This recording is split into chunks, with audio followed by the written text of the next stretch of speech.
యజ్ఞేశ అచ్యుత గోవింద మాధవ అనంత కేశవ కృష్ణ విష్ణో హృషీకేశ వాసుదేవ నమోస్తుతే.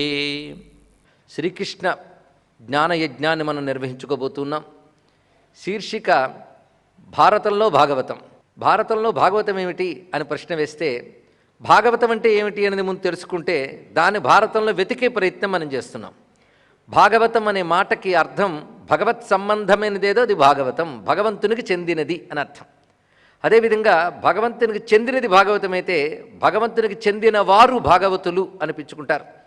కనుక భాగవతుడు, భాగవతం, భగవంతుడు మూడు విషయములు ఉన్నాయి ఇక్కడ. లక్ష్యం భగవంతుడు, భాగవతులు అది పొందడానికి ప్రయత్నించే సాధకులు. ఆ భాగవతులకి భగవంతుడు లభించాలంటే సాధనోపాయం భాగవతం. కనుక భాగవతం ద్వారా భాగవతులు భగవంతుడు పొందుతున్నారు. అంటే భగవంతునికి చెందినటువంటి విజ్ఞానాన్ని అనుష్ఠానం చేయడం, అధ్యయనం చేయడం, తదేక చింతనతో భాగవతులు భగవంతుడు పొందుతున్నారు. కనుక వారి అనుష్ఠానానికి సాధనకి ఉపయుక్తమైనటువంటి ఏ భగవద్ధర్మములు ఉన్నాయో దానికి భాగవతం అని పేరు. దీన్ని బట్టి భగవంతునికి చెందినటువంటి అంశములన్నీ భాగవతమైతే భారతంలో భగవంతునికి చెందిన అంశములు ఏమున్నాయో చెప్పుకోవడమే భారతంలో భాగవతం అని పేరు చెప్పుకున్నాం. చిత్రం ఏంటంటే రెండూ రచించింది ఒక్కరే. మహాభారతం రచించినవాడు వ్యాస భగవానుడే, భాగవతాన్ని అందించినవాడు వ్యాస భగవానుడే. మరి భారతం రచిస్తే భాగవతం ఎందుకయ్యా అంటే రెండు చదివితే తెలుస్తుంది ఎందుకో. భాగవతం ప్రధానంగా భగవద్భక్తి ప్రబోధకంగా ఉంటే భారతం భక్తికి ఏమి తీసిపోదు, కానీ అనేక అంశములతో కలిపి భగవద్భక్తిని అక్కడ చెప్తున్నది. ఇక్కడ అది భారతానికి భాగవతానికి కించిత్ భేదం. అంతేగాని లక్ష్య వస్తువు మాత్రం ఒక్కటే. భారతం ఎవరిని చెప్పడం కోసం వచ్చింది అని ప్రశ్న వేస్తే మనమేదో వ్యాఖ్యానించుకోవలసిన అవసరం లేకుండా వ్యాసుడే స్పష్టంగా చెప్పాడు. భారతం ఎవరి గురించి చెప్పడానికి రాశాను అంటే వాసుదేవుని గురించి చెప్పడం కోసమే వ్రాశాను అని చెప్పాడు. కనుక మహాభారతం వాసుదేవుడైనటువంటి ఆ నారాయణ బ్రహ్మమును చెప్పడం కోసమే ప్రతిపాదింపబడినటువంటి గ్రంథం. మరి అనేక రకాలైనటువంటి కథలు విశేషాలు ఉన్నాయి కదా అంటే అదే మహాభారతం యొక్క గరిమ. అది మహత్వము భారము రెండు కలిసింది కనుక మహాభారతము అని పేరు వచ్చిందని ఆయనే చెప్పాడు. ఎవరు? వ్యాస భగవానుడే. మహత్వాత్ భారవత్వాచ్చ మహాభారతం ఉచ్యతే అన్నాడు. ఇక్కడ మహత్వం అంటే గొప్పతనం, అంటే విషయంలో ఉన్నటువంటి గొప్పతనం వల్ల దాని మహత్వమైంది. అలాగే ఆ విషయాల్ని బహుగ్రంథ భరితంగా రచించాడు కనుక భారమైనది. ఈ రెండూ కలిసి మహాభారతం అయింది.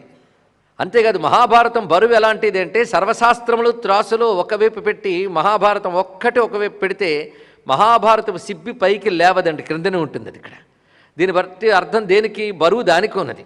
బరువు అంటే వాల్యూమ్ అని మాత్రమే కాదు, ఇక్కడ విషయం వల్ల వచ్చినటువంటి గొప్పతనం, గరిమ. మహాభారతం గురించి చెప్పుకోవాలంటే ఎన్ని రామాయణాలు వినలేదు, ఎన్ని భారతాలు వినలేదు అని ఒక మాట ఉంటూ ఉంటుంది. పైగా ఈ రెండు గ్రంథాలకి ఉన్నటువంటి పెద్ద ఇబ్బంది ఏమిటి అంటే ఈ రెండు బాగా తెలిసినట్టు అనిపిస్తూ ఉంటాయి అందరికీ. ఈ యొక్క లోతైన అంశాన్ని మనం తెలుసుకోబోతున్నాం. ఎందుకంటే కృష్ణుడు అంటే ఏమిటో చెప్పడమే ఈ ప్రవచనం యొక్క ప్రధానమైనటువంటి ఉద్దేశం. శ్రీకృష్ణ పరమాత్మ యొక్క వైభవాన్ని చెప్పడమే. శ్రీకృష్ణ పరమాత్మ ఎవరు అంటే ఒక్క మాటలో చెప్పాలంటే భగవంతుడు. శ్రీకృష్ణుడే భగవంతుడు. అందుకే రాముడి గురించి చెప్తే రామాయణమైంది, కృష్ణుడి గురించి చెప్తే భాగవతం అయింది. అప్పుడు కృష్ణాయనం అవ్వాలి కదండి, అవదు, భాగవతం అవుతుంది. ఎందుకంటే కృష్ణుడి పేరు భగవానుడు. ఆ మాట సుఖయోగింద్రుడు చెప్పాడు. బ్రహ్మేతి పరమాత్మేతి భగవానితి శబ్ద్యతే అంటాడు ప్రథమ స్కందంలోనే. బ్రహ్మము, భగవానుడు, పరమాత్మ ఈ మూడు కూడా వాసుదేవుని తెలియజేస్తాయి అని. అందుకే భగవాన్ అనే శబ్దం నేరుగా పరబ్రహ్మస్వరూపుడైనటువంటి కృష్ణునే తెలియజేస్తున్నది. అందుకే మన శ్రీకృష్ణ పరమాత్మ అంటాం. అది భాగవతం సబ్జెక్ట్ అండి, భారతం కాదు అంటే భారతంలో అత్యంత ప్రధానమైనటువంటి ఒక గొప్ప గ్రంథం ఉంది. 18 అధ్యాయాల భగవద్గీత, అంటే భగవానుడి గీత. అక్కడ మీరు పరిశీలించండి, భగవానువాచ భగవానువాచ ఉంటుంది కానీ కృష్ణ ఉవాచ వాసుదేవ ఉవాచ అని ఉండదు. అంటే వ్యాసుడు రచించిన మహాభారతంలో కూడా ఆయన కృష్ణుని భగవానుడుగానే మనకు చూపించాడు కనుక ఆయన చెప్తే గీత, ఆయన చేస్తే భాగవతం, అంతే కదా. కనుక భగవద్గీత భాగవతం ఈ రెండు మనకి లభిస్తున్నాయి. భారతం ఎంత గొప్పదంటే భారతీయులందరూ సనాతన ధర్మం యొక్క స్వరూపమని భావించేటటువంటి భగవద్గీత పుట్టింది భారతంలోనే, అది మర్చిపోరాదు. ఇక్కడ భగవద్గీత పుట్టకముందే సనాతన ధర్మం ఉంది. సనాతన ధర్మం అంటే వేలాది మహర్షులు తపస్సుతో వికసించిన, అతీంద్రియ దృష్టితో దర్శించిన శాశ్వత సత్యాల సమాహారమే సనాతన ధర్మం. ఇది ప్రధానమైన అంశం. భగవద్గీతే గొప్ప ప్రధాన శాస్త్రం, అందులో సందేహం లేదు. కానీ భగవద్గీతలో కృష్ణుడు శాస్త్రం గురించి చెప్పాడు. తస్మాత్ శాస్త్రం ప్రమాణంతే అన్నాడు. ఇక్కడ శాస్త్ర విధిముత్సృజ్య వర్తతే కామకారత అంటూ మరొక చోట శాస్త్రం గొప్పతనాన్ని ప్రస్తావన చేస్తూ చెప్పాడు. భగవద్గీతలో కృష్ణుడు ఒక శాస్త్రాన్ని చెప్తున్నాడంటే ఆ శాస్త్రం ఏమై ఉంటుంది అంటే, కృష్ణుడు కూడా ప్రమాణంగా భావించిన ఒక శాస్త్రం ఉందన్నమాట. ఆ శాస్త్రం ఏది అంటే మళ్ళీ ఎక్కడో అడగక్కర్లేకుండా కృష్ణుడిని అడుగుదాం, చెప్తాడు. వేదైశ్చ సర్వైరహమేవ వేద్య వేదాంతకృత్ వేద విదేవచాహం అక్కడ చెప్పాడు ఆయన. కనుక వేదము వేదాంతము, వేదాంతం కూడా వేదంలో అంతర్భాగమే కనుక వేదమే భారతీయులకి ఆధారమైనటువంటి గ్రంథ రాశి. ఇది గ్రంథము అనడానికి కూడా లేదు, ఋషుల పరంపర నుంచి లభించిన శృతి జ్ఞానం. ఇక్కడ ఆ శృతిలో చెప్పిన దాన్నే మనకి అష్టాదశ మహాపురాణాలు, అష్టాదశ ఉపపురాణాలు చెప్తున్నాయి. దాన్నే మనకి ఇతిహాసాలు, కావ్యాలు కూడా అందించాయి. ఇది ప్రధానంగా వేదముతో మొదలై పురాణ, ఇతిహాస, కావ్యములు, ధర్మశాస్త్రములు, మంత్రశాస్త్రముల ద్వారా పుష్టి చెందినటువంటి అద్భుతమైన ధర్మమే సనాతన ధర్మం. దీన్ని బట్టి సనాతన ధర్మానికి ఆధార గ్రంథాలు ఏమిటి అంటే మొయ్యలేనన్ని మహాగ్రంథాలు ఈ సనాతన ధర్మానికి ఆధార గ్రంథాలు. అటువంటి బలమైన పునాది కలిగిన సనాతన ధర్మంలో పుట్టినది గర్విద్దాం, దానిలో బ్రతుకుదాం, దానిలోనే ఊపిరి చాలిద్దాం. అటువంటి ధర్మానికి మనం నమస్కారం చేసుకుంటూ, ఈ ధర్మం యొక్క సారమంతా ఒక్క చోట చెప్పాలి అంటే ఏదో ఒక పుస్తకం చెప్పండి అంటే ప్రతి పుస్తకాన్ని చెప్పచ్చు. ఈ ఒక్క పుస్తకం చాలు అనిపించేటట్టే ప్రతి పుస్తకం రచింపబడింది. రామాయణం చెప్తే మళ్ళీ ఎప్పుడైనా మనకు అవకాశం దొరికితే రామాయణాన్ని మించింది లేదని చెప్పచ్చు. ఇప్పుడు భారతం సంగతి వచ్చింది కనుక భారతాన్ని మించింది లేదనే చెప్తాం. దేనికదే పరిపూర్ణంగా రచించిన మహర్షుల పాదపద్మాలకు నమస్కారం చేసుకుంటూ, భారతం దగ్గరికి వచ్చేటప్పటికల్లా వ్యాసుడి యొక్క ప్రతిపత్తి అందులో కనబడుతుంది. ఏమంటున్నాడంటే యదిహాస్తి తదన్యత్ర ఎన్నే హాస్తి నతత్పచిత్ అన్నాడు. ఇక్కడున్నదే ఎక్కడైనా ఉన్నది, ఇక్కడ లేనిది ఎక్కడా లేదని ఒక అద్భుతమైనటువంటి ఒక సవాలు చేశాడు మహానుభావుడు. ఇక్కడ అంటే సమస్త శాస్త్ర విషయాలు ఇందులో ఉన్నాయి, సమస్త విశ్వ విషయాలు ఇందులో ఉన్నాయి. అలాంటి మహాభారతం కనుక మహాభారతం కేవలం ఒక ఇరుపక్షాల యొక్క యుద్ధగాథ కాదు, ఇది గుర్తుపెట్టుకోవాల్సినది. ఒక ప్రాతిపదికగా ఆయన ధార్తరాష్ట్రులు, పాండవుల యొక్క గాథని చెప్పినప్పటికీ కూడా అది కూడా అనేక సంకేతాలతో, ప్రతీకలతో చెప్తూ అది ప్రధానమైన ఆఖ్యానమవుతూ ఉపాఖ్యానాలు చాలా పెట్టాడు. ఈ ఆఖ్యాన ఉపాఖ్యానములతో కూడినటువంటి 1,00,000 శ్లోకాల మహాగ్రంథము, శతసాహస్రికాయాం సంహితాయాం అయినటువంటి ఒక విస్తారమైన గ్రంథం. ఈ మధ్య ఒక పాశ్చాత్యుడు అన్నమాట గుర్తొస్తున్నది. బోలెడంత సాహిత్యం ప్రపంచంలో ఉన్నది. సాహిత్యం చదవాలి అంటే కళ్ళు తిరుగుతాయి, ఇన్ని ఎక్కడ చదవగలవండి అని. అప్పుడు ఇన్ని గ్రంథాల్లో ఏదో ఒక్క గ్రంథం ఎంచుకో అని నన్ను ఎవరైనా అడిగితే నేను మహాభారతాన్ని ఎంచుకుంటాను అన్నాడు ఒక పాశ్చాత్య మేధావి. ఇది గుర్తుపెట్టుకోవాల్సిన అంశం. ఇక్కడ చదివితే మాత్రం తెలుస్తుంది మహాభారతం లాంటి గ్రంథాన్ని మరో గ్రంథం అక్కర్లేదు అనిపిస్తుంది. ఎందుకంటే కర్మ మార్గం, ఉపాసనా మార్గం, వేదాంత మార్గం అని ఏ 3 మార్గములు ప్రధానంగా సనాతన ధర్మం బోధిస్తున్నదో ఆ 3 మార్గాలు పరిపుష్టిగా అందించిన గ్రంథం మహాభారతం. మరి యోగ మార్గం 3ఇంటిలోనూ ఉంటుంది కనుక నేను యోగ మార్గం ప్రత్యేకంగా చెప్పలేదు. అది కర్మ మార్గంలో, ఉపాసనా మార్గంలో, వేదాంత మార్గంలో కూడా యోగము సహకారి మార్గంగా ఉంటుంది. దాన్ని మనం రాజయోగం అన్నా మరో యోగం అన్నా అది కూడా వీటిలో కలిసి ఉంటుంది. ఈ 3 మానవుడు తరించడానికి పనికొచ్చే మార్గములని అద్భుతంగా నిర్ధారణ చేశారు భారతీయ మహర్షులు. ఆ 3ఇంటిని అద్భుతంగా మనకు అందిస్తున్నటువంటి గ్రంథము మహాభారతం. అందుకే వేదాంత శాస్త్రం కావాలంటే దీనిలో కావలసినంత ఉన్నది. సర్వోపనిషత్ సారభూత భగవద్గీత ఉన్నది, ఇంక చెప్పడానికి ఉన్నది. ఇవి కాకుండా సనత్సుజాతీయం లాంటి వేదాంత గ్రంథాలు ఇందులో ఉన్నాయి. అదేవిధంగా ధర్మ విషయంలో ఎన్నెన్ని అంశములు ఉన్నాయండి. ఇక్కడ ధర్మాల పుట్ట మహాభారతం. ఒక చిన్న అధ్యాయం మీరు చదివినా నేటి కాలానికి, ఏనాటి కాలానికైనా, ఏ జాతి మానవుడికైనా పనికొచ్చే ధర్మాలు రత్నాల్లా రాలుతూ ఉంటాయి మహాభారతంలో ప్రతి అధ్యాయంలోంచి. అది దాని యొక్క గొప్పతనం. ఇక్కడ అసలు దాన్ని ఆధారం చేసుకుని అనేక రకాల కోర్సులు తయారు చేయవచ్చు, కరికులం తయారు చేయొచ్చు మనం. అంత విశేషమైన అంశములు ఉన్నాయి. ఎన్ని రకాల విషయములో పొలిటికల్ అడ్మినిస్ట్రేషన్ మొదలుకొని ఒక హ్యూమన్ మేనేజ్మెంట్ వరకు ఎన్ని విషయాలు అందులో చెప్పబడుతున్నాయో. మొత్తం మహాభారతం మీద ఒకానొక వెలుగు మనం ప్రసరిస్తూ ఉన్నాం.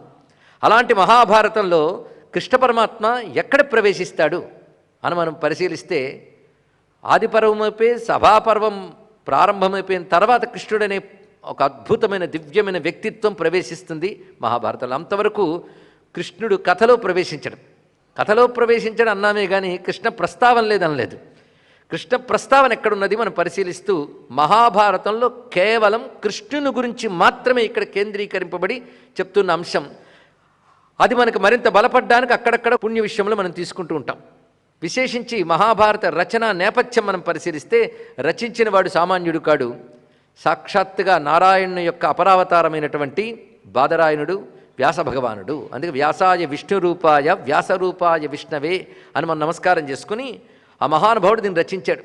ఎలా రచించాడు అంటే వ్యాసుని కానీ వాల్మీకిని కానీ మనం మామూలు నవలలు కావ్యాలు రచించే రచయితలతో పోల్చి చూడడం అనేది పెద్ద లోపం అండి, అది దోషం.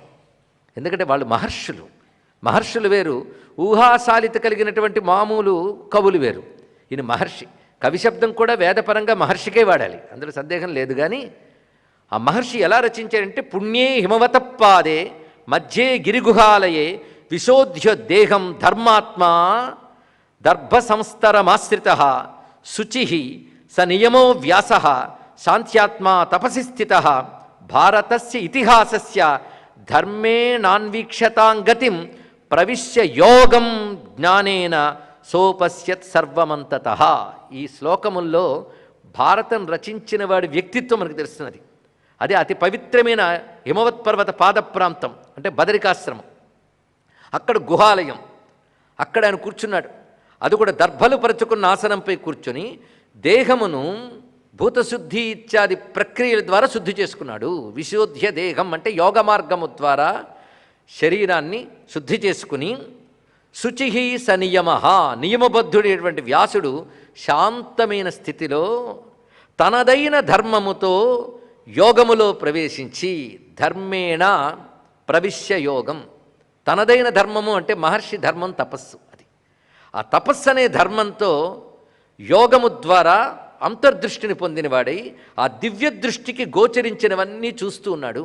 దీన్ని బట్టి ఆయన స్థితి ఎలాంటిది అంటే యోగ మార్గంలో పండినటువంటి ఒక మహర్షి తపస్సు చేత దర్శించాడు కొన్ని సత్యాలు. ఆ సత్యాలు ఏమిటంటే సృష్టి యొక్క ఆరంభం నుంచి జరిగిన అనేక అంశములను గోచరమయ్యాయి. వాటన్నిటి చూస్తున్నాడు. ఆ గోచరించిన అంశాలను క్లుప్తంగా మనం చెప్పుకోవాలంటే నిష్ప్రభేస్మిన్ నిరాలోకే సర్వతస్తమసావృతే బృహద్దండమభూదేకం ప్రజానాం బీజమవ్యయం అద్భుతం చ అపి అచింత్యంచ సర్వత్ర సమతాంగతం అవ్యక్తం కారణం సూక్ష్మం యత్తత్ సదసదాత్మకం. మొట్టమొదటగా ఈ సృష్టి ఏది ఏర్పడక ముందు స్థితి ఏది ఉందో అది కనబడి క్రమంగా ఒక మహాహిరణ్మయమైన అండము, అది ఎలాంటిదంటే ప్రజానాం బీజం, సర్వజీవులకి మూలమైనటువంటి బీజము వంటి హిరణ్మయ అండం ఒక్కసారిగా అనేకధా విభజ్యమై వివిధములైనటువంటి జగత్తులు ఏర్పడడం. అందులో ప్రథమ సృష్టి నుంచి ప్రజాపతులు, మానస సృష్టి, అటు తర్వాత వచ్చిన మిథున సృష్టులు, దేవతలు మొదలుకొని క్రిమికీటకాల వరకు అనేక రకాలైన సృష్టుల్ని చూశాడు. వాటిలో జరిగిన కాలములో జరిగిన మార్పులు ఇవన్నీ గమనించాడు. అవన్నీ తెలుసుకున్నాక దానిని ఒక జ్ఞానంగా రచించాలి, గ్రంథంగా రచించాలనుకున్నాడు. కానీ మహర్షి దర్శించిన ఆ జ్ఞానాన్ని తిరిగి స్ఫురణకు చెప్తూ ఉంటే వ్రాస్తూ ఉన్నప్పుడు తనకి స్ఫురించినది దర్శించింది వ్రాసే విరామం ఉన్నదే, ఆ సమయం ఆ మహావేగాన్ని భరించలేదండి. అంత వేగంగా ధారగా వస్తూ ఉంటే పట్టుకు రాస్తూ ఉండడం ధారకి విఘాతంగా ఉంటుంది. అందుకు తనకు స్ఫురించింది యథాతథంగా ధారగా రాయాలంటే ఏం చేయాలని ఆలోచన చేస్తూ ఉంటే వాల్మీకి ముందు బ్రహ్మదేవుడు వచ్చినట్లే వ్యాసుని ముందుకు కూడా వచ్చాడు. ఇక్కడ అచ్చంగా రామాయణం యొక్క అవతారిక వలనే ఇక్కడ కూడా బ్రహ్మదేవుడు వచ్చి కావ్యస్య లేఖనార్థాయ, ఈ కావ్యాన్ని లిఖించడానికి గణేశ స్మర్యతాం మునే, ఆ గణపతిని స్మరించాలి అనగానే ఆయన వెంటనే స్మరించాడు. తత సస్మార హేరంబం వ్యాస సత్యవతీ సుత, హేరంబుని స్మరించగానే స్మృతమాత్రే గణేశానో భక్త చింతిత పూరక తత్రాజగామ విఘ్నేశో వేదవ్యాసో యతస్థిత. ఆ చోటుకొచ్చాడు ఆయన. ఎవరు? గణపతి. గణపతి రావాలి, ఎందుకంటే విఘ్నం లేకుండా జరగాలంటే ఆయన వల్ల అవుతుంది, అవిరళంగా రచించాలి అంటే. ఈ విధంగా ఆయన రాగానే ఆయన పూజించి ఆయన కూర్చోపెట్టి అప్పుడు మహానుభావుడు తాను దర్శించినదంతా చెప్తూ ఉంటే రచించాడు గణపతి. ఈ విధంగా భారతం అవతరించింది మన కోసం, మహాభారతం. ఇందులో చెప్పబడుతున్న అంశములు ఏమిటో ఆయన ఎన్నో వివరించాడు. కానీ ప్రధాన సారభూతమైన అంశంలో మనం చెప్పుకుంటున్న మహాభారతంలో చెప్పబడుతున్న అంశం ఏమిటి, ఇది గమనించుకోవాల్సిన అంశం. వాసుదేవస్య మాహాత్మ్యం మొట్టమొదటిగా చెప్తున్నది ఈ శ్లోకంలో పరిశీలించండి. వాసుదేవస్య మాహాత్మ్యం పాండవానాంచ సత్యతాం దుర్వృత్తం ధర్తరాష్ట్రానాం ఉక్తవాన్ భగవాన్ ఋషి. మహాభారతంలో ప్రధానమైన ఆఖ్యానం దేన్ని చెప్తుందో ఇందులో ప్రస్తావన చేస్తున్నాడు. మొట్టమొదటి చెప్తున్నది వాసుదేవస్య మాహాత్మ్యం. దీన్ని బట్టి మహాభారతం చెప్పదలుచుకున్నది వాసుదేవుని యొక్క మహిమని చెప్పదలుచుకున్నది. దీన్ని బట్టి భారతంలో భాగవతం అంటామా, భారతమే భాగవతం అంటామా? చెప్తున్నది వాసుదేవుడి గురించి చెప్పడానికే అవతరించింది. అది ఇందులో ప్రధానమైనటువంటి ఇతివృత్తం. రెండవది పాండవానాంచ సత్యత, పాండవుల యొక్క సత్యత ఏదో అది చెప్తున్నాం. మూడవది దుర్వృత్తం ధర్తరాష్ట్రానాం, ధృతరాష్ట్రుని పుత్రులైనటువంటి దుర్యోధనాదుల యొక్క దుర్వృత్తము అంటే చెడ్డ నడత ఏదైతే ఉందో దాన్ని చెప్పడం జరుగుతుంది. ఈ మూడు దీనిలో అంశములు. ఇది తెలిసాక దుర్యోధనుడు మంచివాడా ధర్మరాజు మంచివాడా అని ప్రశ్న పుట్టిందంటే వాడి బుద్ధి మూర్ఖంతో కూడింది అని అర్థం. ఎందుకంటే వ్యాసుడు స్పష్టంగా చెప్పాడు ఎవరేమిటో. పాండవానాంచ సత్యత దుర్వృత్తం ధార్తరాష్ట్రాంచ అంటే అర్థం ఏంటి? ఆ ధార్తరాష్ట్రులు దుర్వృత్తి గలవారు, పాండవులు సత్యము గలవారు అనగానే ఎవరు మంచివారు మనకు తెలిసిపోయింది. కృష్ణుడు ఎవరి వైపు ఉంటాడు? ధర్మం ఎటుంటుందో అటుంటాడు. యతో ధర్మస్తత కృష్ణ యత కృష్ణస్తతో జయ. ఈ వాక్యం అలా గుర్తుపెట్టుకోవాలండి.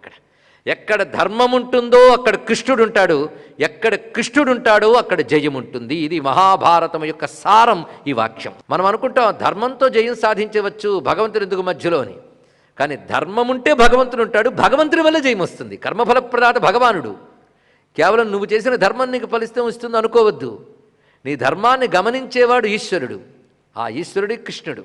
ఆ ఈశ్వరుడు ఎవరి పక్షాన ఉంటాడు? ధర్మపక్షాన ఉంటాడు. కనుకనే మొత్తం అనేక పర్యాయాలు ఈ మాట వ్యాసుడు అనేక మంది పాత్రల నోట పలికింది మనకు చూపిస్తుంటాడు. భీష్ముడు ఒక సందర్భంలో ఉంటాడు, సంజయుడు మరొక సందర్భంలో ఉంటాడు. ఇలా అనేక మంది అన్నటువంటి మాట యతో ధర్మస్తత కృష్ణ యత కృష్ణస్తతో జయ. ఇది ప్రధానం. కనుక ధర్మాచరణ చేసేవాడికి ధైర్యం ఏముండాలయ్యా అంటే కృష్ణుడు నా పక్షాన ఉంటాడని ధైర్యం ఉంటే చాలండి. ఆయన ఒక్కడ మన వైపు ఉన్నాడా, అన్నీ మన వైపే ఉంటాయి. అది తెలుసుకోవడం కోసం ఇక్కడ మూడు అంశములు. ఎలా ఉండాలో చెప్పడం కోసం పాండవులు, ఎలా ఉండకూడదో చెప్పడం కోసం ధార్తరాష్ట్రులు. కూడని విధంగా ఉన్న వాళ్ళని శిక్షించేవాడు, కూడిన విధంగా ఉన్నవారిని రక్షించేవాడు అయినటువంటి వాసుదేవుడు కూడా ఉన్నాడు. ఇది మొత్తం ఈ మూడు వాక్యాలు ఉన్నటువంటి అంశం. ఇది ప్రధానంగా చెప్తున్నది. ఇదం శతసహస్రంతు లోకానాం పుణ్యకర్మణాం. ఇది శతసహస్రం అంటే 1,00,000 శ్లోకాలతోనే రచించానని వ్యాసుడే అవతారికలో చెప్తున్నాడు. అందులో ఉపాఖ్యానాలు ఉన్నాయి. ఉపాఖ్యానాలు కానీ తీసివేస్తే భారత సంహిత 24 సాహస్రం 24,000 శ్లోకాలతో ఉంటుంది. ప్రధానమైన ఆఖ్యానం.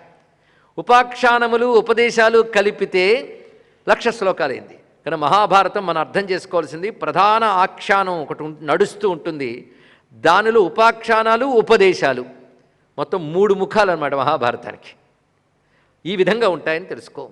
అయితే మహాభారత సారమంతా అనుక్రమణిక అధ్యాయంలోనే ఆయన చెప్తున్నాడు. ఇక్కడ మహాభారతం గురించి చెప్తూ మరికొన్ని విశేషాలు చెప్తున్నాడు. అత్ర ఉపనిషదం పుణ్యాం కృష్ణద్వైపాయనో బ్రవీత్. ఇందులో చెప్తున్నదని ఉపనిషత్తుని చెప్తున్నాడు అన్నాడు. ఇక్కడ ఉపనిషత్తు అంటే వేదం యొక్క చివరి భాగములు, శాఖల్లో చివరి భాగములు ఉపనిషత్తులు అంటారు. ఉపనిషత్తు అంటే ఒక్కడ అర్థం చేసుకుంటే చాలు, బ్రహ్మ విద్య అంటే ఇందులో ప్రతిపాదించదలుచుకున్నదైన బ్రహ్మ విద్య. అంతేకాదు విద్వద్భి కథ్యతే లోకే పురాణే కవిషత్తమై దేవా దేవర్షయో హ్యత్ర తథా బ్రహ్మర్షయో మతా కీర్త్యంతే శుభకర్మాణస్తథా యక్షమహోరగా. మహాభారతంలో ఒకవైపు సామాన్య మానవులు ఉంటారు, మరొక వైపు మహాచక్రవర్తులు ఉంటారు, వీరితో పాటు ఋషులు ఉంటారు. ఆ ఋషుల్లో మామూలు ఋషులు మొదలుకొని దేవర్షుల వరకు రకరకాల శ్రేణులకు చెందిన ఋషులు ఉంటారు, దేవతలు ఉంటారు. అంటే దేవతలు, మానవులు, ఋషులు ఎందరూ పాత్రలుగా కలిగిన ఒక అద్భుతమైన గ్రంథం మహాభారతం. ఎక్కడైనా దేవతలు కూడా మానవుల జీవితాల్లో ఉంటారండి అంటే ద్వాపర యుగాంతం వరకు ఉన్నారు. ఇప్పటి కథ కాదు కదా. ఇప్పటికీ దేవతలు ఉంటారు కానీ మనలో కలగజేసుకోరు, మనం వాళ్ళతో కలగజేసుకోం. కానీ ద్వాపర యుగాంతం వరకు కలగజేసుకుంటూనే ఉన్నారు. ఆ మాటకొస్తే మహాభారతం అంతా కూడా భగవద్గీతలో 16వ అధ్యాయం యొక్క కథారూపమేనండి. ఇక్కడ 16వ అధ్యాయం దైవాసుర సంపద్విభాగ యోగం. దేవ అసుర గుణములు. ఇందులో ఏ గుణాలు తెచ్చుకోవాలంటే దైవీ గుణాలు తెచ్చుకోవాలి. అసుర గుణాలు తెచ్చుకుంటే ఏమవుతుంది? కృష్ణుడే చెప్పాడు, దైవీ సంపద్ విమోక్షాయ నిబంధాయాసరీమత అన్నాడు ఇక్కడ. దైవీ గుణములు నీలో సంపదగా పెరిగితే ముక్తి పొందుతావు, ఆసురి గుణాలు పెరిగితే మరింత జన్మ పరంపరల్లో నరకాల్లో పడతావు అని చెప్పాడు ఇక్కడ. కానీ ఏ సంపద మనం పెంచుకోవాలో తెలిసిపోయింది కదా. కనుక ఆ సంపద కలిగిన వారు 5గురు ప్రధానంగా మనకు కనబడుతూ ఉంటారు, వారితో పాటు ఉన్నవారు. ఆ సంపద లేని వారు 100 మంది ఉన్నారు ఇక్కడ. మొత్తం ఆ కథే చూపిస్తున్నాడు ఇక్కడ. అందుకే దేవతల అంశాలతో వచ్చినటువంటి వారే మహానుభావులైనటువంటి పాండవులు మొదలైన వారు, అసురాంశాలతో వచ్చినటువంటి వారే దుర్యోధనుడు మొదలైన వారు. అటు ఇటు కూడా కొంతమంది వినిమయం జరుగుతుంటుంది, వారి నడుమ యుద్ధం చూపిస్తాడు. దీన్ని బట్టి భారతం జరిగిన కథే ఇతిహాసమే అయినప్పటికీ కూడా ఎప్పటికప్పుడు మనలో జరుగుతున్న గాదే, జరగవలసిన గాదే అని కూడా తెలుసుకోవాలి. ఇక్కడ మన వైపు అన్వయించుకుంటే మహాభారతం మన కథ, అది ఎక్కడెక్కడ సంకేతంగా చూపిస్తూ ఉంటాడు ఇక్కడ. ఇది దీనిలో ప్రధానంగా చెప్పబడుతున్న అంశం. అందుకే దీని దేవాహ దేవర్షయో యత్ర తథా బ్రహ్మర్షయో మతాహ కీర్త్యంతే శుభకర్మాణస్తదా యక్షమహోరగాహ. ఇవి అనేక రకాల పాత్రలు ఇందులో ఉన్నాయి. కానీ విశేషింది ఇందులో చెప్పబడుతున్నది భగవాన్ వాసుదేవశ్చ కీర్త్యతే అత్ర సనాతనః. ఈ గ్రంథంలో కీర్తింపబడుతున్నవాడు ఎవరు అంటే భగవానుడైన వాసుదేవుడు. మరి వాసుదేవుని గురించి చెప్తే భాగవతం అవుతుంది కదా, అందుకే భారతంలో భాగవతమైంది ఇక్కడ. భగవాన్ వాసుదేవశ్చ కీర్త్యతే అత్ర సనాతనః. వాసుదేవుడు అంటే ఎవరు ఇది చెప్తున్నారండి. కృష్ణుడంటే ఏమిటి అంటే సహి సత్యం ఋతం చైవ పవిత్రం పుణ్యమేవచ శాశ్వతం బ్రహ్మ పరమం ధ్రువం జ్యోతి సనాతనం. ఇవి ప్రధానంగా వాసుదేవుడంటే ఏమిటో చూపిస్తున్నారు ఇక్కడ.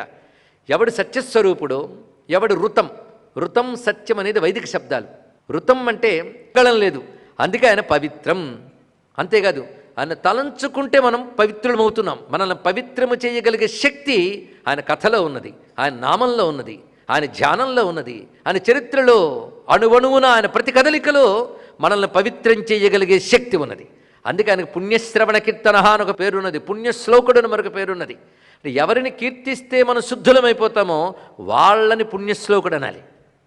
అలాంటి అద్భుతమైనటువంటి చరిత్ర స్వామిది. అది కృష్ణుని స్మరించిన నామమన్నా విన్నా మన పవిత్రమవుతాం కనుక ఆయనకు మరొక పేరు పుణ్యం. పుణ్యం అంటే మనల్ని పవిత్రము చేయువాడు అని అర్థం. పునాంతి అనేన ఇతి అని అర్థం.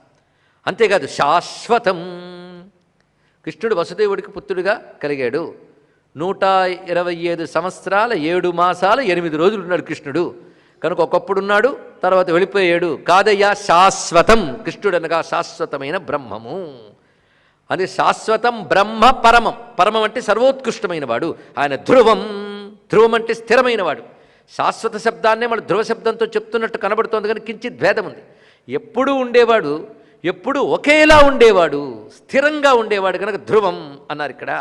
జ్యోతి, ఆయన జ్యోతి. జ్యోతి అంటే చైతన్య స్వరూపుడు అని అర్థం ఇక్కడ. జ్యోతిషామపి జ్యోతి అని వేదమాత చెప్తున్న మాట. అది జ్యోతి. ఎప్పటివాడు సనాతనం. సనాతనం అనేది కూడా శాశ్వతం యొక్క మరొక రూపమే. నిత్యము సత్యము అయిన దాన్ని సనాతనం అంటారు. అటువంటి స్వరూపం ఆయన చేసినటువంటి కర్మలు ఏవి ఉన్నాయో యస్య దివ్యాని కర్మాని కథయంతే మనీషినః. ఆయన కర్మలంటే ఆయన చేసిన పనులు. అంటే మేము మొన్న చేసాం అలాగే చేసాడండి అనకూడదండి. మనవి కర్మలు, ఆయనవి లీలలు. అందుకే ఆయన కర్మలు జన్మకర్మచమే దివ్యమని తానే భగవద్గీతలో చెప్పాడు. ఆ మాట ఇక్కడ స్ఫురింపజేస్తూ యస్య దివ్యాని కర్మాని కథయంతి మనీషినః. ఈ శ్లోకములు జాగ్రత్తగా గుర్తుపెట్టుకోవాల్సిందండి. ఎందుకంటే ఇదే సారభూతంగా వాసుదేవుడు అంటే ఏమిటో నిర్వచనాన్ని అవతారికలో అనుక్రమణికాధ్యాయంలోనే చెప్తున్నాడు మహానుభావుడు వ్యాస భగవానుడు. అంటే పరమాత్మ యొక్క లక్షణములన్నీ ఇక్కడ వర్ణించాడు. అటువంటి పరమాత్మ ఈ జగత్తుకి కారణమతడు, కార్యమైన జగద్రూపముగా వ్యక్తమవుతున్నవాడు అతడే. అందుకే అసత్య సదసత్యైవ యస్మాత్ విశ్వం ప్రవర్తతే. కార్యకారణాత్మకమైన జగత్తు ఎవరి యందు కలిగి, ఎవరి యందు పెరిగి, ఎవరి యందు లయమవుతున్నదో అతడే కృష్ణుడు.